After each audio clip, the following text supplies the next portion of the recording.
दोस्तों कैसे हैं आप सभी। आशा करती हूँ आप सभी बहुत अच्छे हैं और अपना ख्याल रख रहे हैं। राधा रानी अपनी कृपा आप सब पर बनाए रखे। दोस्तों सबसे महत्वपूर्ण विषय है आज एकादशी का कि पीरियड्स में पूजा हमें कैसे करनी है। दूसरी चीज़ है कि शनिवार है तो क्या हमें पूजा करनी चाहिए या नहीं। तुलसी विवाह हमें कब करना चाहिए, सुबह या शाम को। सारे नियम बताने वाली हूँ, पूजा की विधि बताने वाली हूँ, मुहूर्त बताने वाली हूँ, सारी चीज़ें बताऊंगी। तो वीडियो अंत तक ज़रूर देखिएगा और अच्छे से समझना है आपको क्या करना है, किन नियमों का पालन आपको ज़रूर करना है। चलिए वीडियो शुरू कर लेते हैं और अच्छे से समझ लेते हैं हमें किन नियमों के अनुसार जो है तुलसी जी की पूजा करनी चाहिए। चलिए वीडियो शुरू कर लें। लेकिन उससे पहले अगर अभी तक आपने मेरे चैनल को सब्सक्राइब नहीं किया है तो चैनल सब्सक्राइब कर लीजिएगा, बेल आइकन को दबाना बिल्कुल ना भूलिएगा। जानकारी अच्छी लगे तो वीडियो को लाइक शेयर ज़रूर कीजिएगा। चलिए वीडियो शुरू कर लेते हैं। सबसे पहली चीज़ है कि एकादशी का व्रत 2 दिन रखा जा रहा है, 1 और 2 नवंबर को।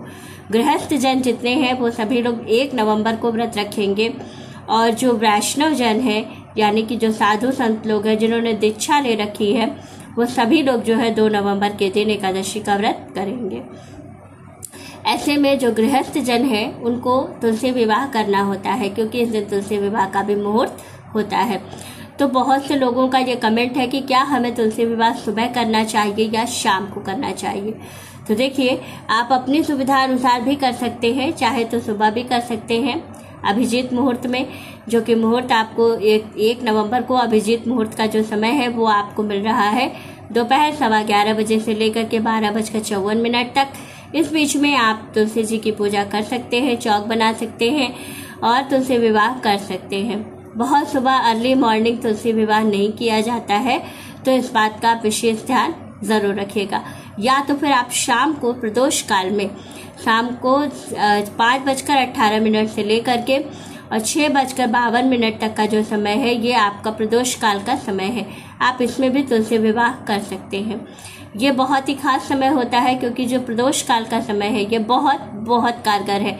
अगर इसमें जो लोग विवाह करते हैं, तुलसी जी का आंगन बनाते हैं, तुलसी जी का विवाह करते हैं, उनको विशेष लाभ होता है। साथ ही जो लोग इस समय पर तुलसी विवाह करते हैं उनको हमेशा जो है स्थायी लक्ष्मी का वास उनके घर में होता है और साथ ही उनके घर में जीवन में हमेशा सुख और समृद्धि बनी रहती है।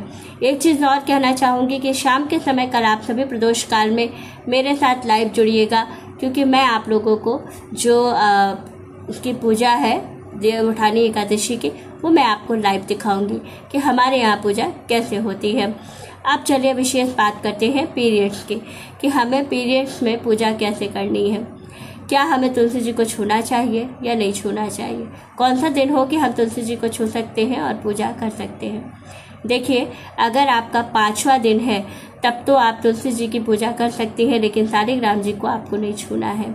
इस बात का विशेष ध्यान आप जरूर रखिएगा।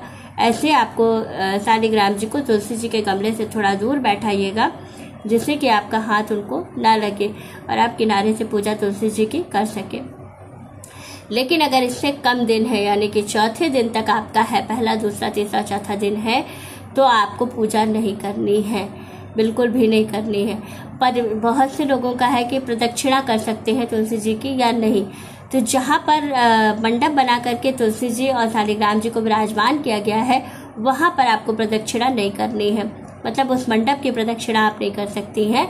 बाकी ये है कि उससे थोड़ा दूर जा करके सामने में आप खड़ी होकर के भगवान के सामने थोड़ा सा स्पेस बना करके खड़े होकर के अपनी जगह पर ही 11 बार या 3 बार या 7 बार या 5 बार जितनी आपकी यथाशक्ति हो उतनी बार घूम करके आप प्रदक्षिणा कर सकती हैं मन में भाव करके। बाकी की सारी पूजा आप मानसिक रूप से कर सकती हैं, कोई भी चीज़ आपको टच नहीं करनी है। और इसके अगर 5वें दिन से ज़्यादा है, आपका 6ठा 7वां 8वां दिन है, तो आप आराम से पूजा कर सकती हैं।